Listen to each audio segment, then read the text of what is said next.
Next up, I'm very pleased to introduce Miss Julia Lee McGill. She is the editor of the Aeonian this year, which is the Hendrix equivalent of the Vortex. So.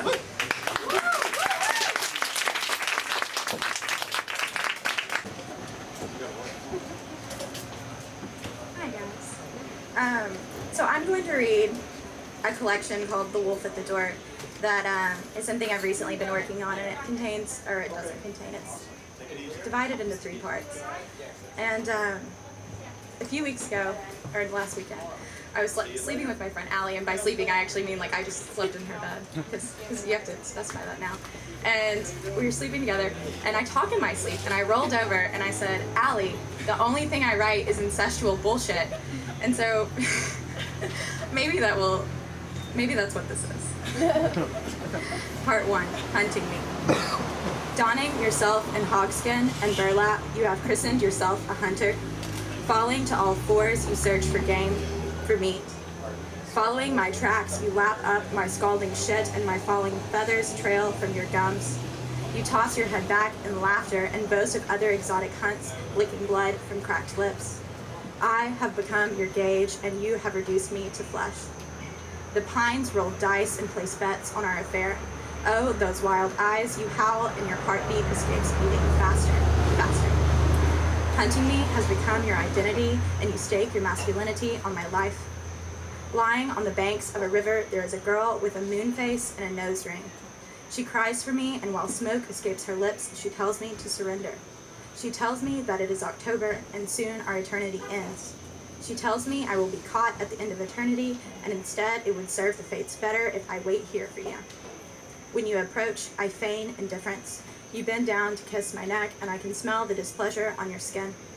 I rake my talons down your back, and you offer me flowers drenched in our mixed blood. I have given in so easily at last because I know it brings you no satisfaction. I am untouchable game, ready to surrender myself, then honor your skill. I am the hawk you cannot kill by hunting. I am here to remind you of your waste. Part 2. The want bone. These wings of mine, they straddle these thighs of yours. The cleft between my legs aches, and I hold my head in a drunken hand. As your prisoner, I ask for sleep. Instead, you run calluses over the rod in my neck. You tell me that my head is full of beauty, great ideas, and shit. I kiss you because you don't taste of angels, and I'm tired of singing hosannas on my knees.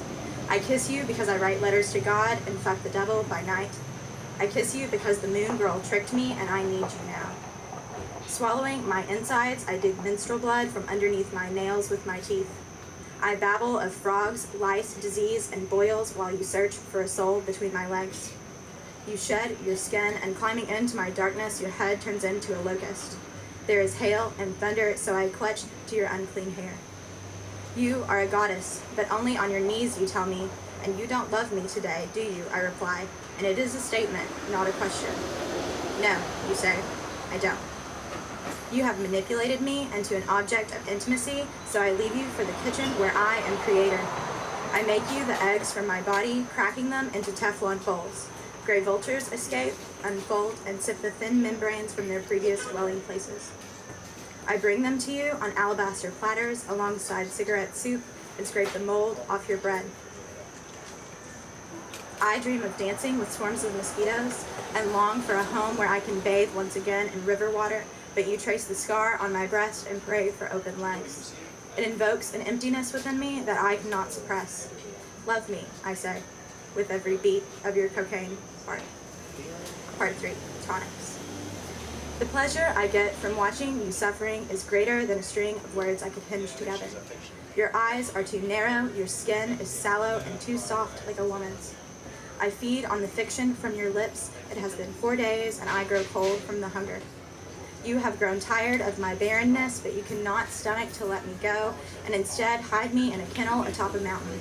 You have plucked my feathers and sewn a woman's hair atop my head, but let me keep my gilded beak. You have stolen the moon girl to teach me the ways of a woman so that I may please you. You are gone every night hunting more game, and you tan their hides against the boulders surrounding my windows. I have told you about my dreams, the ones where we are flickering phantoms in a sea of cracked teacups. The saucers are a brilliant green, I told you. You told me I was wrong. We cannot dream in color, you said, and then kissed my open mouth. You crack your knuckles, releasing bad jokes on the cosmos, and rest your head in my doorframe. I'm sorry, you say.